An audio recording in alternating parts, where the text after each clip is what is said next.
राज्यकर्त्यांना हे सांगायचं आहे की महाराष्ट्र हा बहुजन राष्ट्र आहे. 18 पगड जातीचे राज्य आहे. महाराष्ट्र म्हणजे काही ठराविक लोकांची मक्तेदारी नाही. बलुतेदार, आलोतेदार, भटक्या विमुक्त जाती जमातीचे हे महाराष्ट्र आहे. आजही आम्हाला स्वातंत्र्याची फळं चाखता आली नाहीत. ओबीसीत भांडण लावून इथल्या राजकारण्यांना पोळ्या शेकायच्या आहेत असा आरोप ओबीसी आरक्षणासाठी लढा देणारे आंदोलक लक्ष्मण हाके यांनी केला आहे. पुढच्या पिढीसाठी हक्क अधिकार अबाधित ठेवायचे असेल तर समाजातील सर्व घटकातील संत लोकप्रतिनिधी एकत्रित आले पाहिजे असं आवाहन त्यांनी केलं. वाशिम येथील पोहरादेवी येथे ते बोलत होते. आमदार, खासदार आणि मुख्यमंत्र्यांना या महाराष्ट्राचं काहीच पडलेलं नाही म्हणून आम्ही यात्रा काढतोय असा टोला त्यांनी लगावला. पोहरादेवी हे आमच्यासाठी ऊर्जास्थान आहे. संत सेवालाल महाराज यांनी अखिल भारतीय समाजासाठी काम केलं.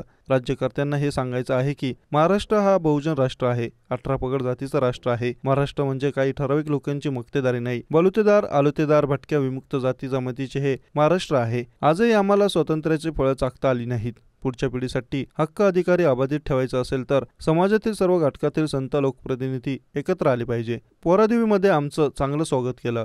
समाजातील सर्व लोक पुढे येत आहेत याचा आनंद होत आहे. ओबीसींचं ताट हे अबाधित राहावं यासाठी प्रकाश आंबेडकर यांनी अशीच भूमिका घेतलेली आहे. दुधाच्या आणि रक्ताचे मिळून संगे होतात. लग्न झाल्यानंतर मात्र ते सगळे सोयरे असतात. हे दोन्ही कन्सेप्ट वेगळे आहेत. 80% बोगस प्रमाणपत्र घेऊन ओबीसीमध्ये आम्ही आरक्षण मिळवल्याचं जरांगे म्हणतात.